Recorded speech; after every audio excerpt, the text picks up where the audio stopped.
Funding for Indian Pride is provided by the Seminole Tribe of Florida, the Forest County Potawatomi Tribe, National City, the Otto Bremer Foundation, and the members of Prairie Public.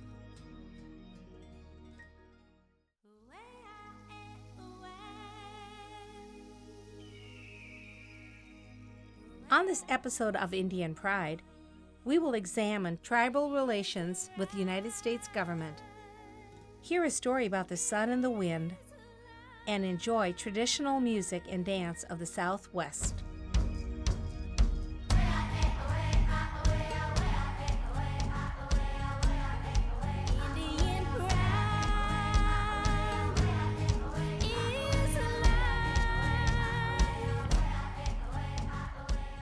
Hi, I'm Jeannie K. Randall, and welcome to Indian Pride.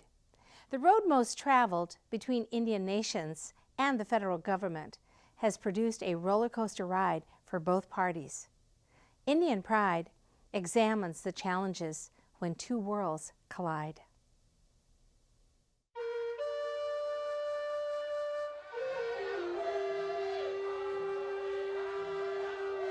My vision for the tribe would be to adopt a new constitution that tribal members had an input on, rather than a constitution the government gave us.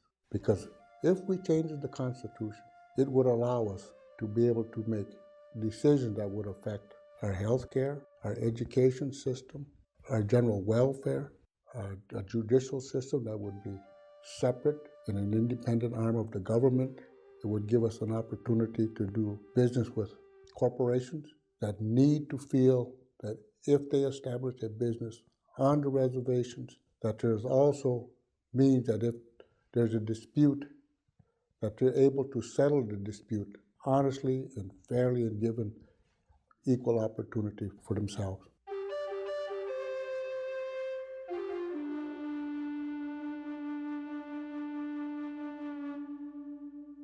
NAGPRA law, which is the Native American Graves Protection and Repatriation Act, was passed to allow Native American tribes to go into museums and select specific items using the law and to get them to come home back to us. So they'll be our ownership. They no longer will belong to the museums.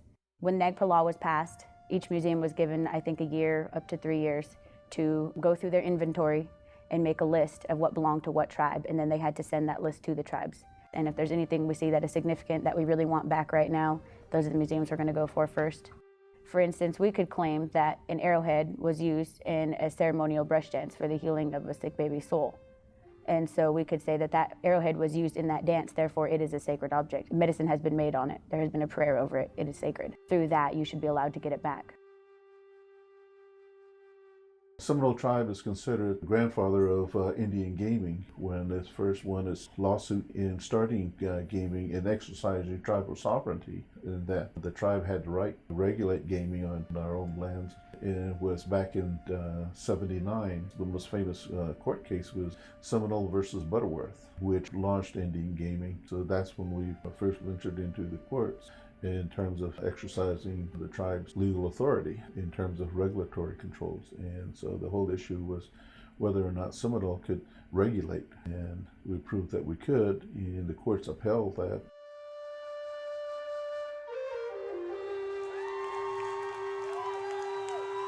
My dream for Indian country is for all of us to be united as one.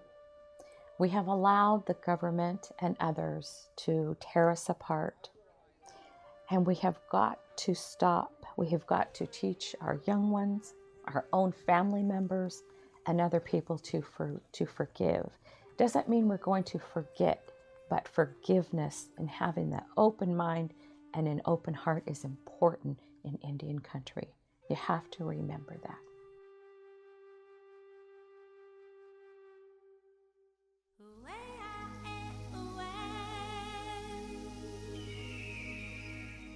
Many wide-ranging issues dominate the relationship between American Indian nations and the federal government. Our topic today explores the unique relationship.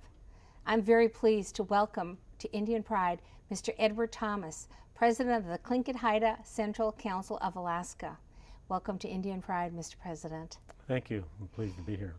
Well, this is a big topic. This is laying the groundwork for the relationships between Indian nations and the United States government.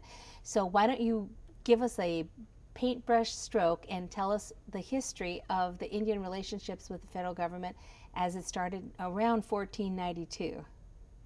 Well, actually, Native Americans governed themselves from the beginning of time. And so the governments of the Indian nations were already in place when Columbus came to our shores. And when the United States decided to form its government, they looked to many of the Indian nations to give them some guidance. For example, the Iroquois provided them some direction in forming the democratic type of government we enjoy today. And when they formed the Constitution, there's language in the Constitution that identifies the relationship of the federal government to the Indian tribes. Is that when they talk about the treaties that are unique to the Indian nations with the United States government? Exactly. The United States tried to set up a system of developing treaties with foreign nations to solve their differences, and they did the same thing with Indian nations. They worked on treaties to try to resolve the problems of the disputes between the Indian tribes and the United States when they were trying to settle our nation. So when you read those treaties, those first treaties that were in place, tell us a little bit about the relationship that they were trying to establish between Indian nations and the new federal government.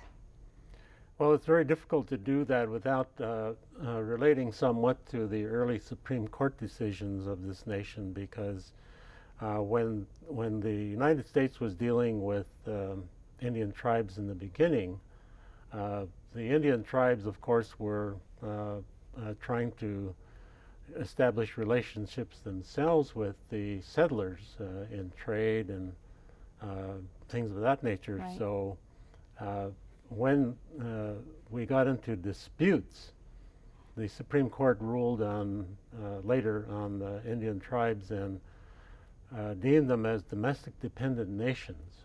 Oh, I see. And that is a very important term because that established a government-to-government relationship that the United States had with Indian nations.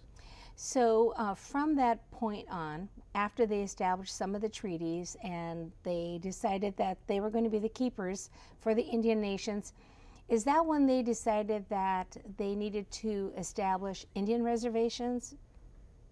Well, I think that came a little bit later, but that came more in the conquest era, meaning the era when settlers overpowered many of the Indian nations and removed them from their homelands and then put them on reservations for conveniences.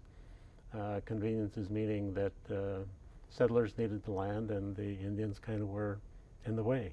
So how did the federal government take care of the Indian nations once they put them on the reservations, or how did they deem their responsibility at that time?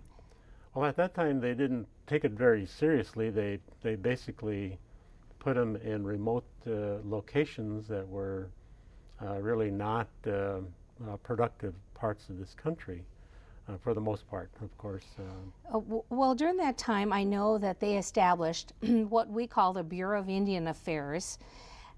I don't quite know what Indian Affairs means in that context, but based upon their definition, what is the Bureau of Indian Affairs and what is their responsibility for Indian nations? Well, I think I need to mention that very early on, the relationships to tribes was really in the Department of War. It really was not in the Department of Interior. But when they did move it to the Interior, they set up the Bureau of Indian Affairs and deemed the Bureau of Indian Affairs as the primary trustee for the relationship between tribes and the United States. I know one of the functions that the Bureau of Indian Affairs has is to monitor the land base, and they can put land into trust. What does that mean? How do you define land into trust, and what is their responsibility there? Well, that's a very unique methodology of owning something. In reality, the Indians own the asset, but the United States holds it for their benefit in a legal mechanism whereby that land cannot be taken or taxed or in any other way alienated from the Native American trustees. So when they allow the Indian owner of their land to rent it out to farmers or to oil companies, how do they trace the economics of that? Not very well.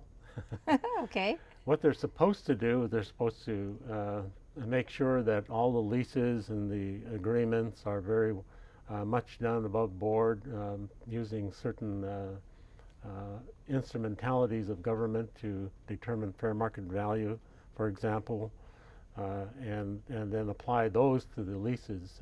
But many of those leases were established way back when and have never really been adjusted to keep pace with inflation or other economic indicators.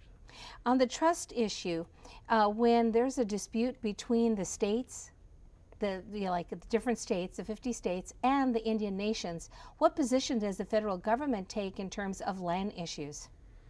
Well, as a trustee, they have the responsibility of advocating on behalf of the Indian tribes, but as we all know, that really is not the case. Many of the states have laws of their own that relate to federal responsibilities. The federal government, let me back up, the federal government has a responsibility to states as well. And under the laws of this country, there has not been a good way of segregating those states' rights from tribal rights, and that's what really creates a lot of conflict today. So if they go to court, what position does the federal government take, the state or the Indian nation? Well, in recent times, they have been taking the position of the state. They have. In traditional and in more contemporary times, they would take the position of or advocate on behalf of the tribes. I want you to tell us a little bit about Alaska. How is it different in the relationships with Alaska? Are they different than the other 48 states and for the Indian nations in the other 48 states? Or are they the same? There's many similarities, but there's also some subtle differences. I think it's important to point out that when you talk about the sovereign powers of Indian nations, you need to talk about the canons of legal construction for sovereignty of Indian tribes. In other words, what that means is Indian tribes retain all of their sovereign governing powers that they had from the beginning of time, except for those that were extinguished by explicit acts of Congress. And in that respect, many of the Alaska tribes are very similar because of the self-governance, etc. But they are different in the way they have been treated by this government. Mr. President, thank you so much for joining us today. Your wisdom and your gifts are definitely something we all enjoy and appreciate. And thank you for sharing that with Indian Pride. Well, thank you. It's my pleasure for being here.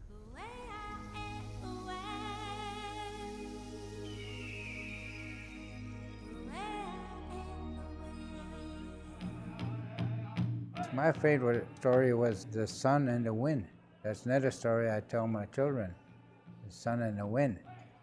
They said, well, let's play a game. The sun told the wind. So they seen there was a field. There was a field, so they seen that man coming. He had a it was a chilly day. He had a hat on and a coat on. He was walking. So the sun told the wind, it said, we have powers. It's all. Yeah, we have powers. So the sun told us wind, can you make that man take off his coat? He said, yeah. Well, that man was going across. Then that wind started blowing. It stopped blowing. And that wind was cool and started getting cold, So that man held on to his coat and his cap and walking forward like that, really blowing, and got cold and he held onto his cap. And they quit blowing. Well, I can't do it, he told the sun. Well, let me try, he said. So the sun started getting hot and blowing on that man, you know, that hot air. Pretty soon he took off his cap and walking and was going like this, trying to give him, fanning himself. So pretty soon it got so hot he took off his coat and he sat down. So the sun won what they were playing that game. So that's my favorite story.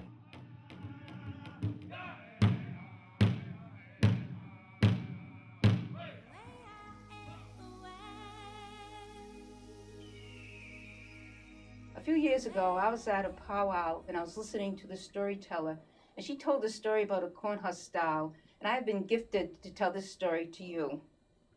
Did you know many years ago the corn husk style was very beautiful? And one day, the people in the village said to her, "Corn husk woman, would you go down to the stream and get us some water?" So she went down to the stream, and just as she went to get the water, she looked and saw her reflection for the first time and said, "Oh, I am so beautiful. I am so beautiful." And she never went back to the village.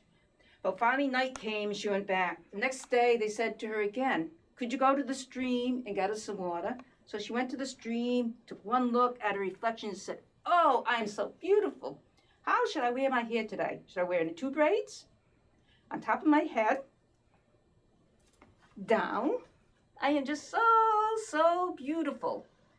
Well, the people finally got upset with this, and they said to the Creator, "Creator, this isn't right. Corn husk woman should be helping us here in the village. Please make her do so." So the next day, when the corn husk woman went down to the stream and started to look in, the Creator gave the fish the gift of voice. And the fish said, "Corn husk woman, it's not right that you do not give thanks and praise to the Creator. It is not right that you do not help out in the village. You must stop that immediately and help out." So she promised she would. Next day came along, she went to the stream, looked in, was getting the water, turned around and said, "Oh, just one more look. I'm so cute." And with that, she lost her face. And this serves as a reminder, though it's important to look nice, it's more important to be nice.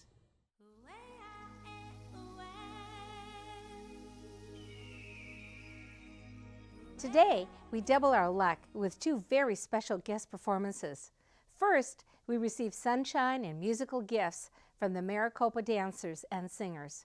And next, a spirited bird singer, Mr. Jonah Ray. All are very proud members of the Salt River Pima-Maricopa Indian community in Arizona.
This comes from a swallow series, and a lot of our songs come from different animals, and this happens to be a swallow bird. This is one of the the evening songs, and in these songs there's like about 7 or 8 of them, and it sings about the different positions that the sun comes down in before it comes into darkness. And basically it's singing about how happy I am to be here.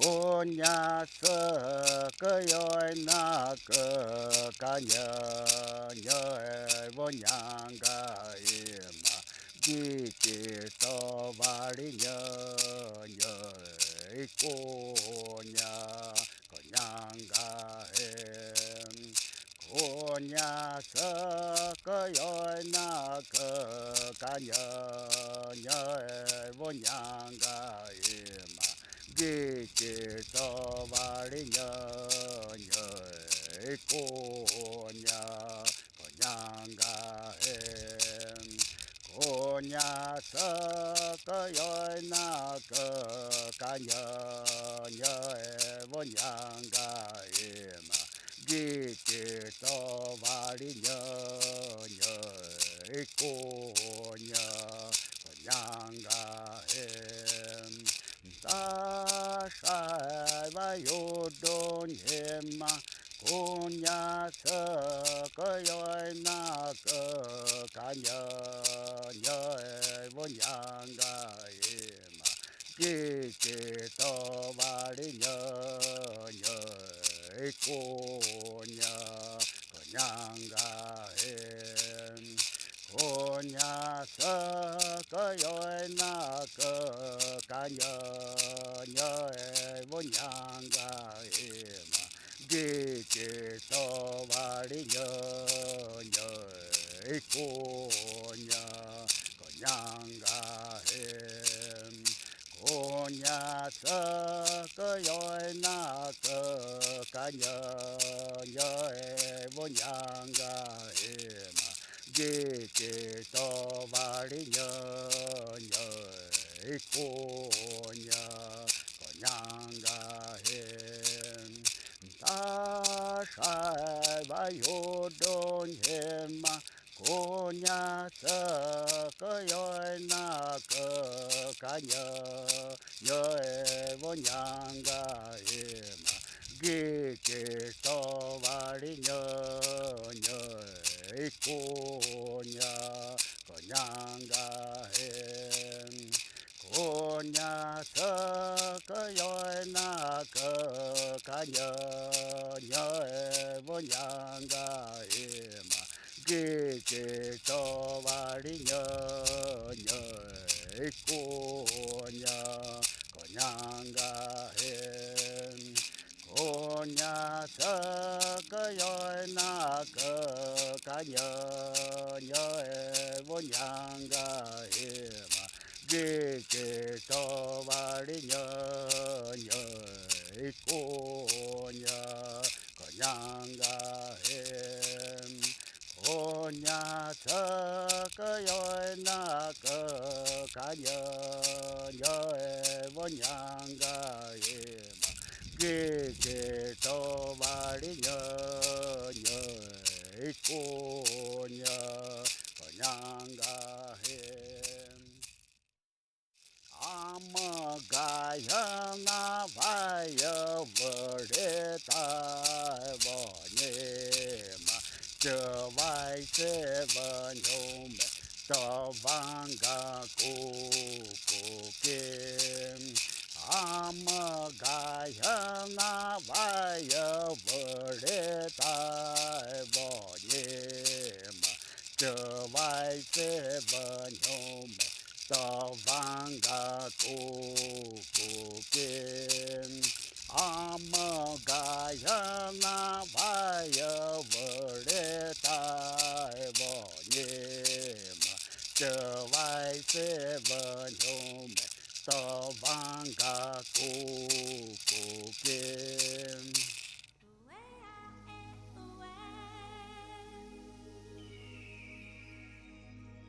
I'd like to thank all of our special guests for sharing their gifts and talents.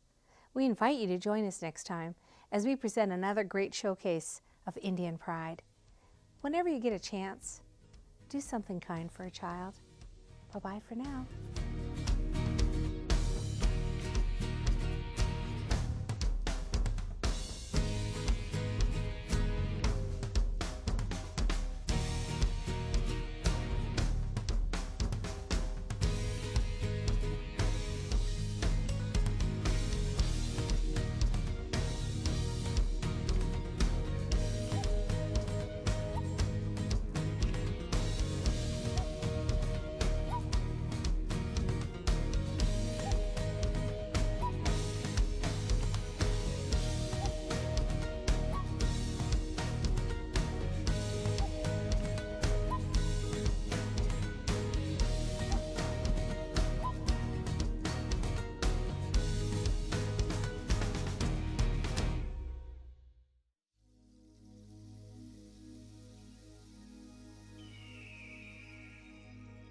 Funding for Indian Pride is provided by the Seminole Tribe of Florida,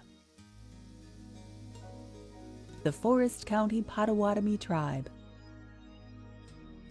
National City, the Otto Bremer Foundation, and the members of Prairie Public.